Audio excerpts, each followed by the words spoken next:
Magandang buhay sa lahat mga agri. Welcome back sa ating channel. Ngayon po ay magde-demonstrate ulit ako how to grab 4-in-1. Ito yung Florida. Kukuha muna po tayo ng grafting stick. Ito natin putulin. Sakto lang yung haba. Tinama yung pagpo. Sakto lang dapat yung haba. Ayan, ganyan. Ito putulin natin para mas mababa yung kanyang pampabansot po yan. So babalutan lang po muna natin ito ng grafting tape. At ganito po yung preparation na ideal, the best. Pinuputol muna ito ng dito lang dito. Tapos hayaan mo siyang malaglag ng ilang araw. Mga 3 days, kainin mo, matatanggal yan. Kaya para magkaroon siya ng natural na healing, Tapos yan, makikita nyo dyan sa dulo. Lalabas na yung kanyang suloy sa 2, 3, 4, 5. So, madaming mag-sprout itong Florida, kaya maganda itong padamihin. Gagawa ako ng maraming ganito, mother plant para So, huwag natin patagalin. Magbabalot na po tayo. Ang pambalot ko pong ginagamit ngayon ay ito. Nabibili po siya, available po siya online. Sa mga Shopee, Lazada, ganyan. Balutan lang po natin. Sa pagbabalot naman mamaya dadamay natin itong blanco.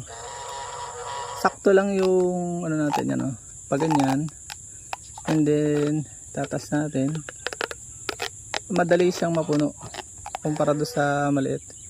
Huwag natin sakupin yung ibabaw dahil mahirap din magkalas pagka para madali pati po siyang sumuloy. Yan, babalik natin at haltakin natin. Huwag po nating isasara, huwag na i-close.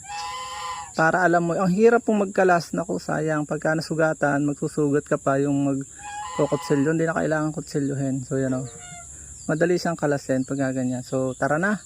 Ito, hindi ko siya i-gagrap. Hayaan ko siyang single variety. Para hindi ko na, mother plant po kasi ito kuha na ng stick. Pabubungahin ko para makita ko yung itsura ng Florida talaga. I-gagrap po na natin to sa Golden Queen 4-in-1. So yan, gagamit po ulit tayo ng malinis na budding knife. Ito po ay 20 years na mahigit. Ito ay regalo ni Mrs. sa tatay ko nung souvenir sa training sa ETI. Pero hindi naman ginagamit ng tatay ko, pang-aahit lang niya. So ito ay putol na dahil ito ay kinuhanan ko na pinamigay ko doon sa Gimaras Main Sprout. Gimaras Sayon. Ito yung Sayon kagabi ginagranat ko. So ito ay 3-in-1 na. Ito pa 4-in-1. 1, 2, 3 Golden Queen pa 4. Lalagyan ko pa ito ng Cambodia para 5-in-1. Pag ganun po ang pagpuputol, yun. Medyo luma na kaya ating tataas-taasan. Babababaan. Yan. Para ang purpose po nun is para huwag magkaroon ng stagnant na tubig. So atin ang hahayapan siya, dapat pa ganyan siya para magkakaganon sila para makakuha ng magandang sunlight. Pakuha na natin po ito, titilusan natin ng V-shape. Madali lang yung mag yan.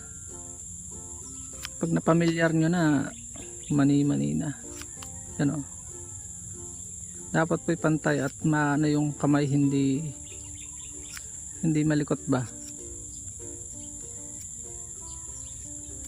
Yan. Yun. B-shape. Pansin yung B-shape siya.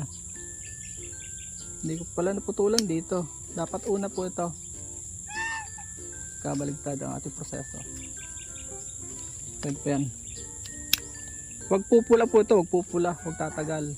Yan insert nyo lang. Insert na ng sagad. Yan kita nyo. Sagad po yung yan. Yung ito. Ito, yan.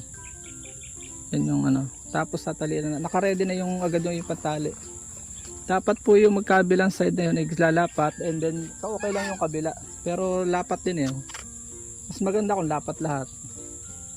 Huwag nyo nga po palang gagawin dito ng madaling araw, Dapat sunny day ganitong oras, mga alas 8 or hapon, pwede ho hanggang gabi. Kasi delikado siya sa hamog, magkakapunggos. Yan. Wow, ang ganda ng ating grab. Sakupin natin yung open space dito. And then ibalik-balik lang natin. Yan.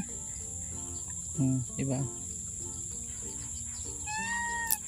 Yan na lang, tapos ating hapitin para magdikit po talaga sila. Yan, hapit. Oh, yan, pantay na.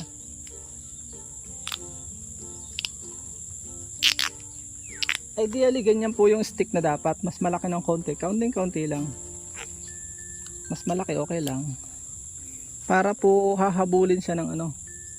Hahabulin siya itong paglaki ng ano. Ng mother plant. Ng stock. So, ganyan lang. Kasimple, ang bilis, diba? Cambodia na lang ilalagay ko para maging 5-in-1 po ito. Ito gagamitin naman natin cover ay 1 3/4 by 10.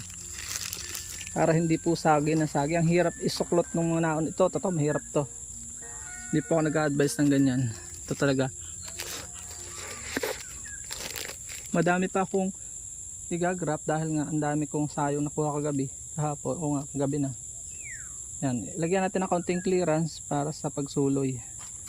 And then, lagyan natin ulit ng tali. Nagrap yung tape. Yan o. Maganda ito, huwag kayong gagamit ng mga plastic na ginugupit. Dahil yun ay napuputol, sayang. Pagod, mayayamot lang kayo. Ito, mura lang ito, 30 pesos lang ito sa online. Oh. Isang buhol na lang para madali pong putulin. So yun lang. Kung kayo po yung napagpala sa video ito, pa hinihintay nyo, share nyo na po ito para mas marami sa ating mga kabayan matuto. At sama-sama po tayo yung masenso. Ako magagarap po ng madami. Paalam and God bless. At dyan po nagtatapos ang munti natin vlog. Kung kayo po yung napagpala at mahilig kayo sa ganitong klase mga upload, please consider subscribing and hitting the bell icon so that you'll get notification sa mga upcoming namin videos. Ano po?